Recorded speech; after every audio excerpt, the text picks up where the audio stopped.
Dahil po sa overcrowded na po yung ating mga alagang manok na nandito, kasi mga malalaki na nga po. Yan. So ang ginawa po natin, hinati natin sila. Yung mga malalaki natin sa kabilang kulungan. So, nilagay po natin din ito yung mga malalaki talaga. Ang pagiging overcrowded sa isang kulungan po ng ating mga alaga ay maaari pong magdulot po ng stress po.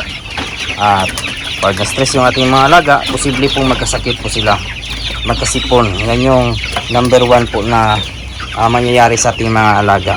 Kaya kung sa tingin nyo po ay talagang madami na po sila, hatiin na lang po, kunin na lang po natin, i-separate yung iba, yung mga malalaking ihiwalay para yung mga maliliit po sa kanila ay hindi po madaganan at maaari pa pong ma-injury.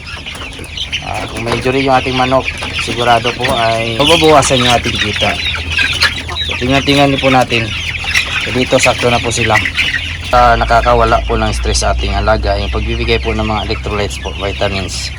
So hindi po pwedeng wala po tayong Intenso Plus, lalo na po yung ating mga manok ay kukunin na po bukas. So ikukondisyon po natin, hindi natin hayaan na manghina bago i-deliver, bago kunin.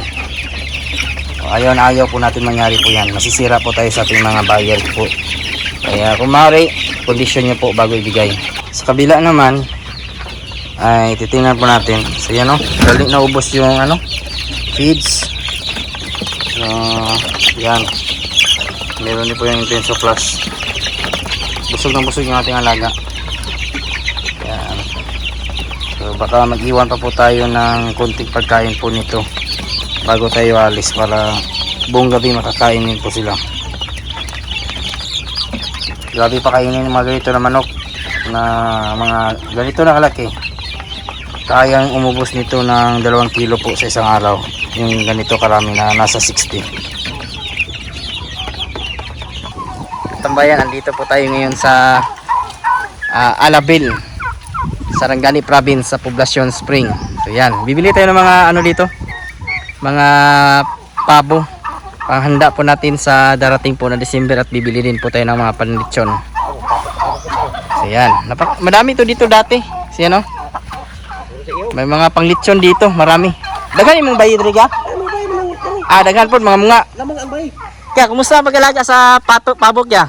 Gastos eh. Gastos ang sa sisiyo. Pasama lang sa mama. So yan, katambayan si sir. So dati ka mga ilan to dito? 50 sobra. Ihaw lang katambayan. So ito pang litsyon katambayan, bibili tayo dito. Panghanda po natin. Pangdagdag kita sa ating manukan, at pang birthday ka no?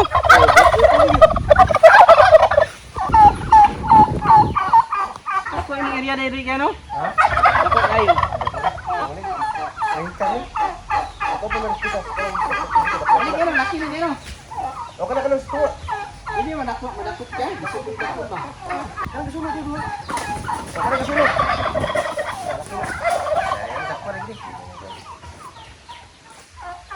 So ito katambayan, apat. Mamimili pa tayo dito ng mga mga maliliit at saka 2 mga lalaki. Kumpra natin. Palakihin natin to. Kaya ganito. So sa ating pagmamanok o kung ano mang kahayop na alagaan po natin, tamang-tama po na may tayong pasamang pabo pang natin, extra income. So tamang-tama po yan, pang November, December malalaki na po yan yung 4 na mga maliliit.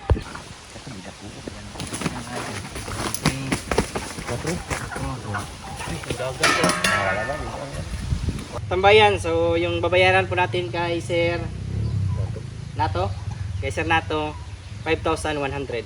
So yan katambayan, extra income na sa manukan o kahit basta nag-alaga ka lang ng pabo, sigurado may income ka talaga kahit paano. Dapat tira. Pusin po niyo. Yan katambayan no. Nabutan tayo ng ulan katambayan.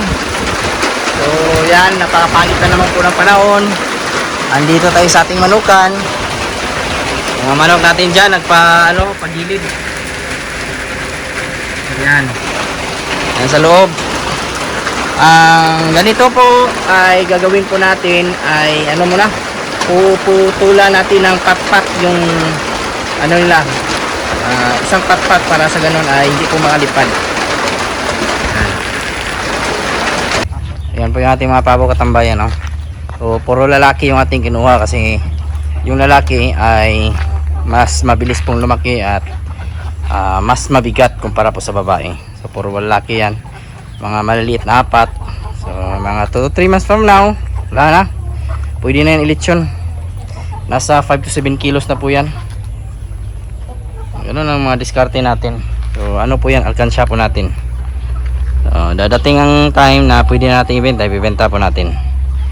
Kakatapos na pong ulan, matapos yung ulan, ayan, ating mga manok kumakain po. May mga nagkasakit po tayo dito pero konti lang. Kung sa tingin nyo po gusto nyo pong katayin nyo na kung may sakit, para hindi na po sakit sa ulo, hindi na po tayo gagasto na gamot.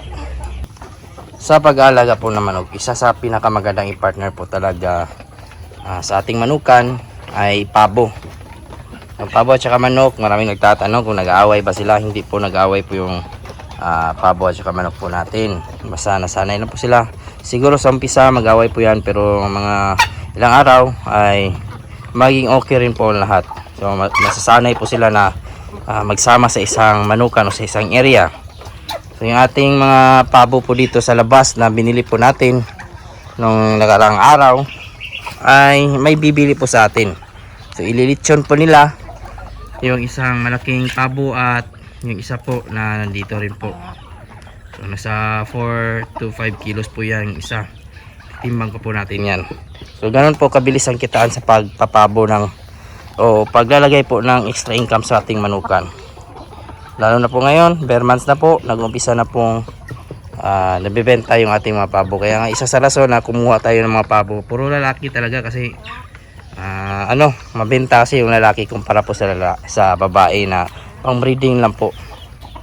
Hindi ka manlulugi sa pagpapabo mga katambayan kasi yung pabo naman po nabubuhay lang yan. Kaya pong mabuhay ng pabo sa pagkain lang po ng damo. Napakarami pong damo po dito. Kung yung ating area po ay malaki, maraming damo, so pwede lang natin yan pakawalan. Bigyan lang po natin ng konting pagkain para sa ganun ay babalik po sa atin. So yan po yung ating pabo. I-deliver po natin yan mamaya. Ihatid po natin sa lechon house para maluto po nila. So order po yan sa atin. So yung kumprada po natin ngayon nasa 300. Bintahan po natin ay nasa 400. So nagmamahal na rin po yung pabo, kaya maganda rin po na gawing extra income. Sigurado na lalaki yung kita mo dito. Hindi lang po manok yung ating pwede pagkitaan. Kahit nga yung pato po natin pwede rin po. Yan, puro lalaki po yan. So napakagandang technique din po pag may bibenta o may nagbebenta po ng mga lalaki po, mga pabo na ganyan kalaki. Grab nyo na po basta per kilo. Mabilis lang po lumaki mga ganyan na pabo. Hindi abutan yan ng mga 3 buwan. Yan, mga ganyan kalaki. Basta ganito yung area po natin, madamo. Abot na ng 5 kilo sa loob ng 2 buwan. Depende din po yan sa pag-aalaga. Dapat may vitamins din po tayong nilalagay sa ating pagkain, kaya po naging Smeta Plus. O di kaya naman po yung ating maintenance po para hindi mo magkasakit yung ating Panamox Forte.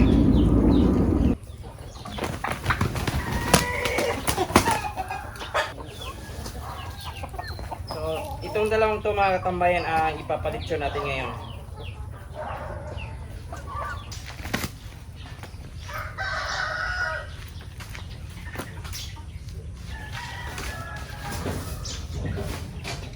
Ayan katambayan, dito natin ipapalitsyon yung ating pabo. So yan lang po ngayong araw mga katambayan, at sana po ay may nakuha na naman po tayong konting kalaman po sa diskarte po natin para magkapera.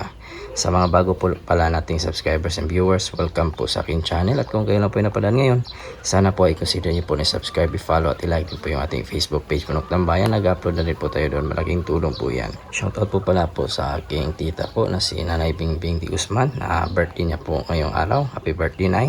Enjoy your day and God bless. We love you.